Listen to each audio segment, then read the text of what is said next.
우리 교회는 매월 첫 번째 주일 예배드림 시간에 성만찬 예식을 거행하며 예배를 드리고 있습니다. 이미 잘 알고 계시리라 여깁니다.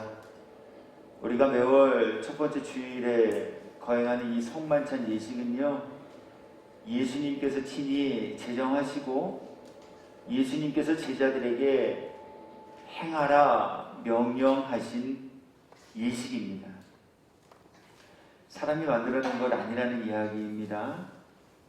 예수님의 명령하심의 예식이다라고 하는 거예요. 그렇기에 이 예식은 우리가 해도 그만, 안 해도 그만이 되어지는 것이 아니라 마땅히 행하여야 할 예식이 되어짐을 우리 모두가 기억하고 그렇게 기쁜 마음으로 또 감사한 마음으로 이 예식에 참여하는 이들이 되셔야 합니다.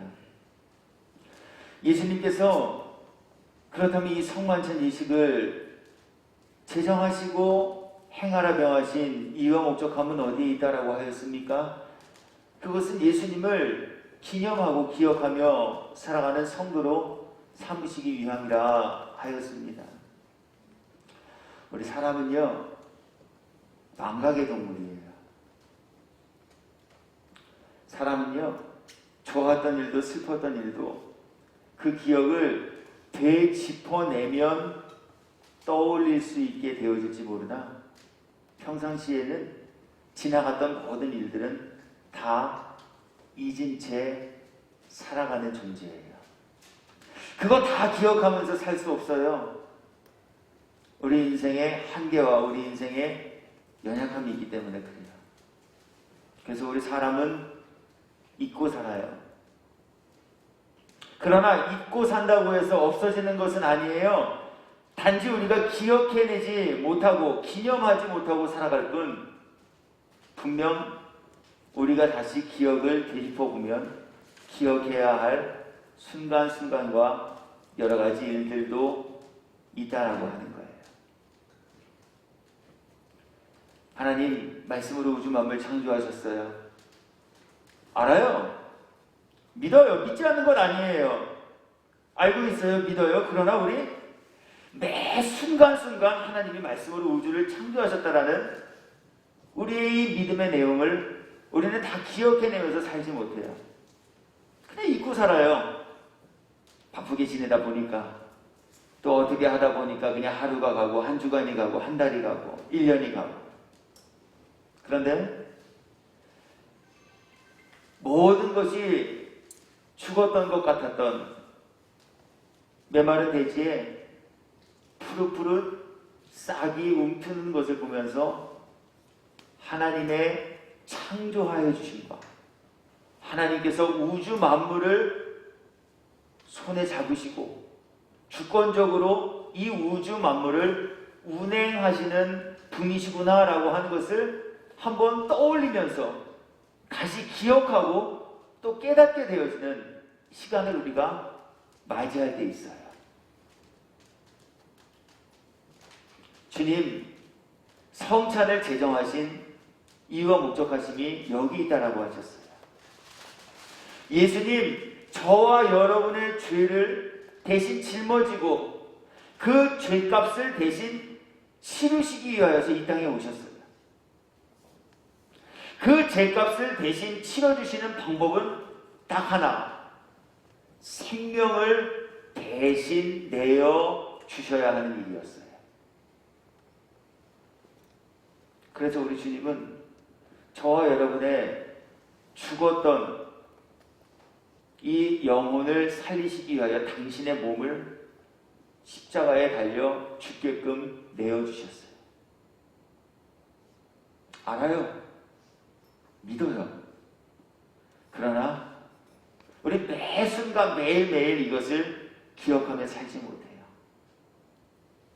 그래서 주님께서는 이것 망각하고 살아갈 수밖에 없는 우리 사람들에게 이건 망각하고 살았다라고 해서 책망하시기보다는 이 은혜와 사랑을 늘 기억하면서 기억하기에 그 기억을 해낼 때마다 감사함으로 하나님께 영광을 올려드리는 귀하고 복된 이들로 삼으시기 위하여서 성찬 예식을 제정하시고 이것을 행할 때마다 나를 기념하여라 말씀하셨다는 거예요. 오늘 만물이 소생하는 이 4월의 첫 번째 주일에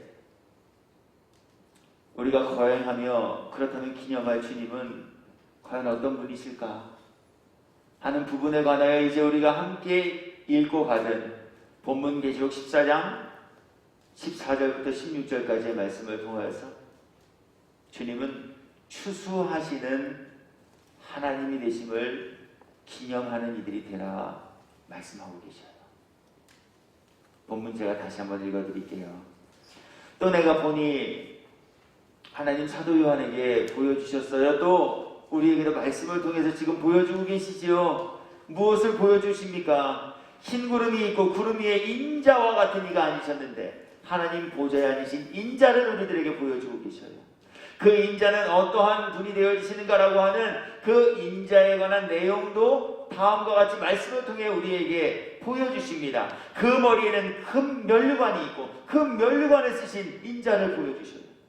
그리고 금 면류관에 쓰신 인자의 손에 들려있는 도구, 낫이 있다라고 우리에게 말씀하시며 또 보여주고 계셔요. 그 손에는 예리한 낫을 가졌더라. 무엇을 위한 낫입니까? 성경은 이어지는 구절을 통하여서 추수하기를 위해 들려진 낫이다 이렇게 알립니다.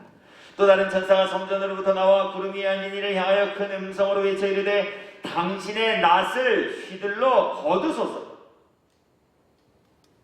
낫질하라는 거예요. 추수하시라는 얘기. 구름 위에 앉으신 이가 낫을 땅에 휘두르매 땅의 곡식이 거두어집니다. 그래서 오늘 성만찬 예식을 거행하며 이 예식에 참여할 때 우리가 기억해야 할 주님, 우리가 기념해야 할 주님은 추수하시는 주님이셔요.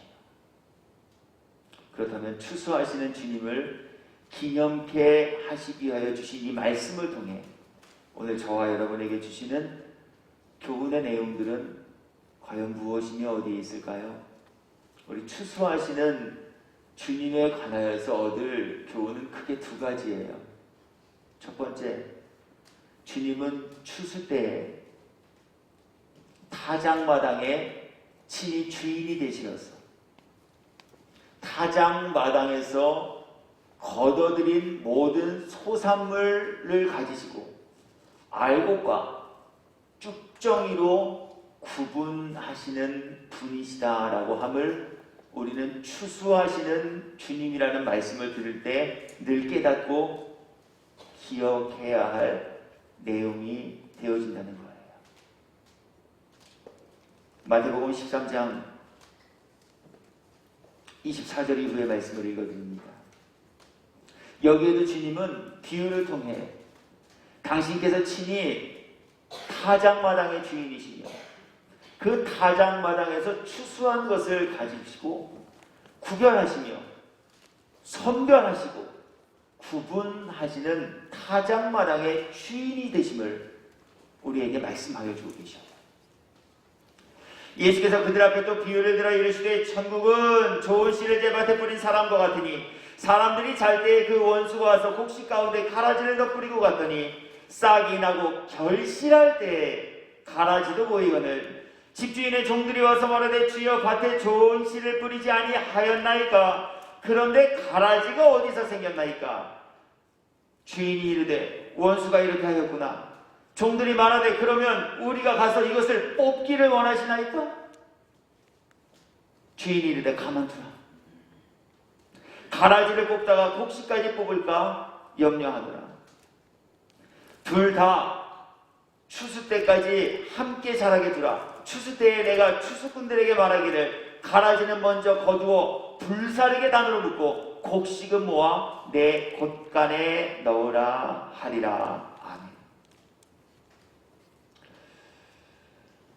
네. 심판의 권한을 하나님께서는 사람에게 결코 주지 않으셨어요. 그래서 우리 그리스도 예수 안에 있는 성도들이 행하여야 할 삶에서의 가장 아름답고 합당한 모습과 그 증거는요, 주님의 사랑의 마음을 가지고 상대의 죄와 허물을 덮어주는 일하며 사시는 거예요. 주님 우리들에게 지적하라 말씀하지 않으셨어요.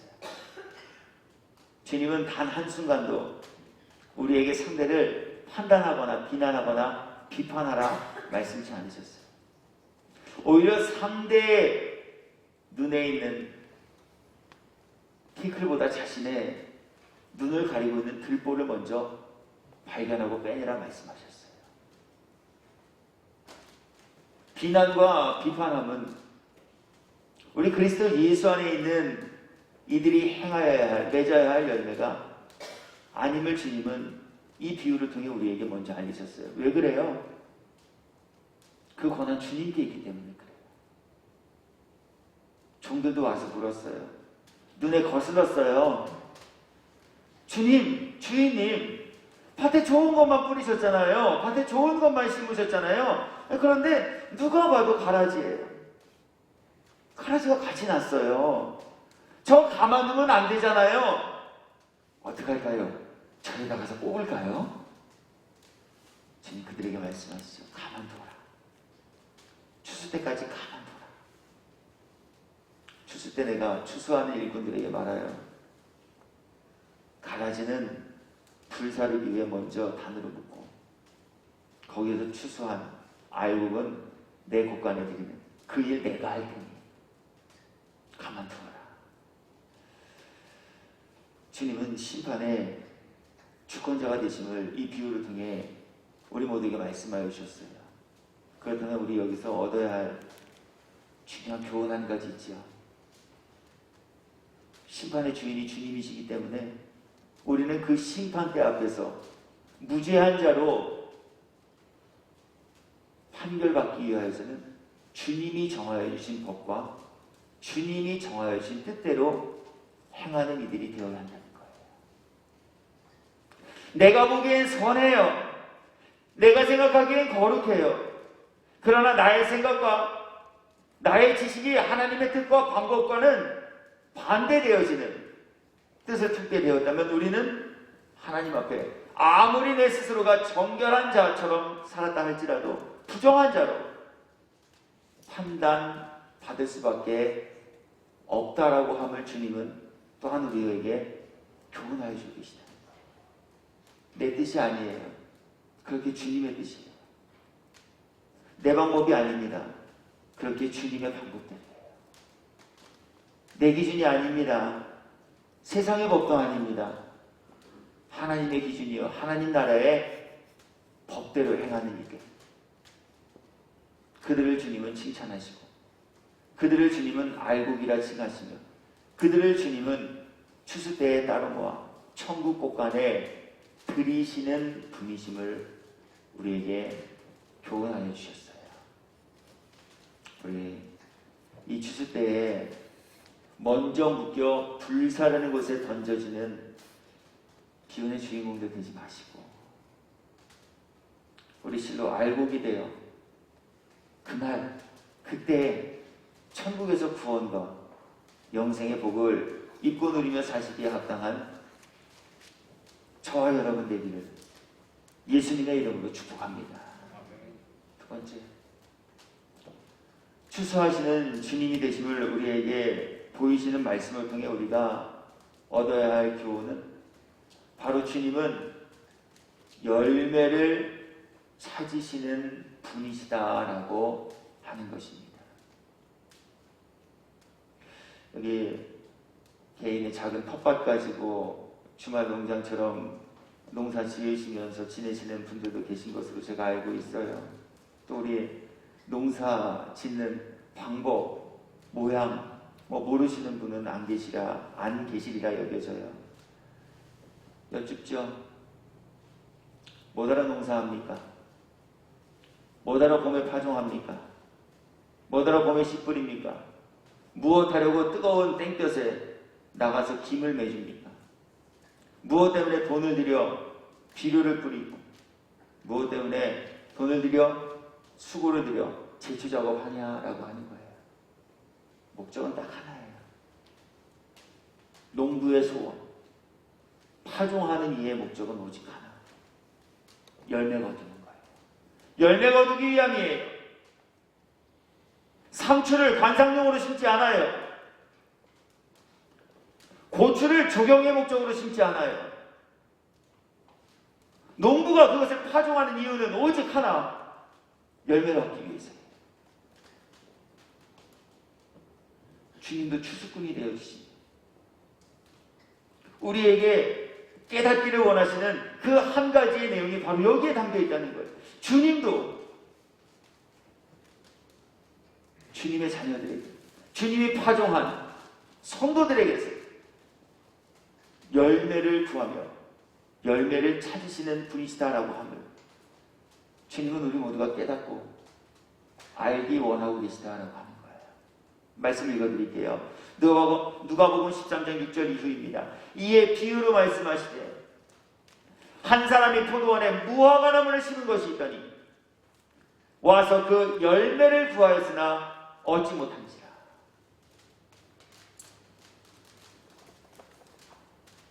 포도원에 무화과 나무를 심으신 이는 주님이셔요. 주님의 손에 의하여 심겨진 무화과 나무는 바로 하나님의 택함과 부름을 입은 저와 여러분, 그리고 이 땅에 거주하는 모든 사람들이에요. 각자 심어주셨어요. 세상이라는 이 포도원, 세상이라는 이 텃밭에 하나님께서는 무화과 나무 같은 우리 사람들을 다 심어 놓으셨습니다. 그리고 추수 때가 되자 오셔서 결산하실 때 다른 것 가지고 결산치 않으셨어요. 오직 열매 하나만을 놓고 주님은 결산하고 계셨다라고 하는 거예요. 열매 맺지 못한 이들 어떻게 되었습니까? 열매 맺지 못한 이들 어떻게 된다 하십니까? 포도원 지기에게 이르되 내가 3년을 와서 이 무화과 나무에서 열매를 구하되 얻지 못하니 찍어버리라. 어찌 땅만 버리게 하겠느냐. 열매 맺지 못한 이들의 최후가 이렇게 되어질 것을 주님은 말씀하여 주고 계셔요. 오늘 만물이 소생하는 이 봄을 맞이한 저와 여러분 모두의 삶과 또한 개인의 모든 활동 영역 안에서도 귀한 열매들이 뿌려지고 맺혀지는 은혜와 복이 있게 되어지시되, 무엇보다 주님 앞에서는 그때 주님께서 저와 여러분 모두에게 찾으실 주님이 원하시는 열매를 우리 파종하고 맺혀내어 드릴 수 있는 성도 모두가 되어지시기를 또한 주님의 이름으로 축복합니다. 찾으시는 열매는 믿음의 열매예요. 찾으시는 열매는 사랑의 열매입니다. 주님이 성도에게서 찾으시는 열매는 성령의 열매입니다. 오직 성령의 열매는 사랑, 희락, 화평, 인내, 자비, 양성, 온유, 충성이라 하셨어요. 말씀으로 도전하지요. 맺고 계신가요? 말씀의 열매 말이에요. 기도하라 하셨으니 우리 기도의 열매를 정말 믿음으로 맺고 계신가라고 하는 것이죠. 죽도록 충성하라 하셨으니 우리 죽도록 충성하는 그 믿음의 열매를 맺고 계신가라고 하는 것이지요. 사랑하라 하셨으니 우리 삶에서 사랑의 열매들을 맺고 계신가라고 하는 것이죠.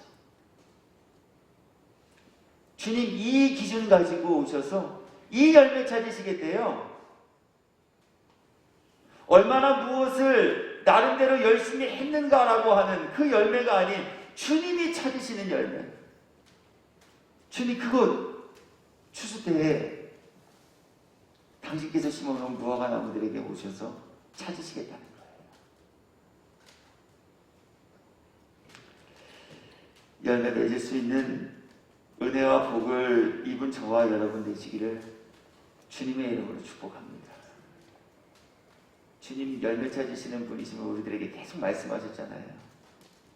예루살렘에 입성하셔서도 무화과의 때가 아닌데 무화과 나무에 가셔서 열매 찾으셨잖아요.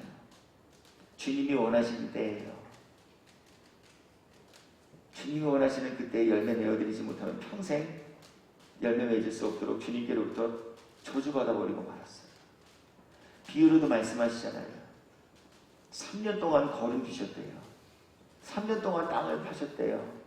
무엇 때문에요? 무화과 나무로부터 열매 얻어내시기 위해서요. 그런데 그렇게까지도 주님이 하셨는데 무화과 나무가 열매 소출하지 못했대요. 토끼가 나무 앞에 있대요. 맺지 못하면 찍어 버리시겠대요. 사랑의 주님은 하루를 천년을 하루같이 우리를 위하여 기다림의 시간을 허락하시나 그 기다림의 시간이 영원하지는 않음을 우리는 깨달으셔야 해요. 우리 모두는 하나님의 심판대 앞에 서게 되어 있어요. 남녀노소 지위 고하를 막론하고 우리 사람은 모두 하나님 앞에 서는 그때를 맞이하게 됩니다. 우리 그날 찍어 불살라지는 이들 되어주지 마시고 주님 찾으시는 열매 내어드리면 잘했다. 주님께로부터 칭찬받으며 주님께 칭찬받은 이들을 위하여 예비하신 천국에서 구원의 기쁨과 영생의 복락을 입고 누리며 사시기에 합당한 저와 여러분이 되기를 예수님의 이름으로 축원합니다.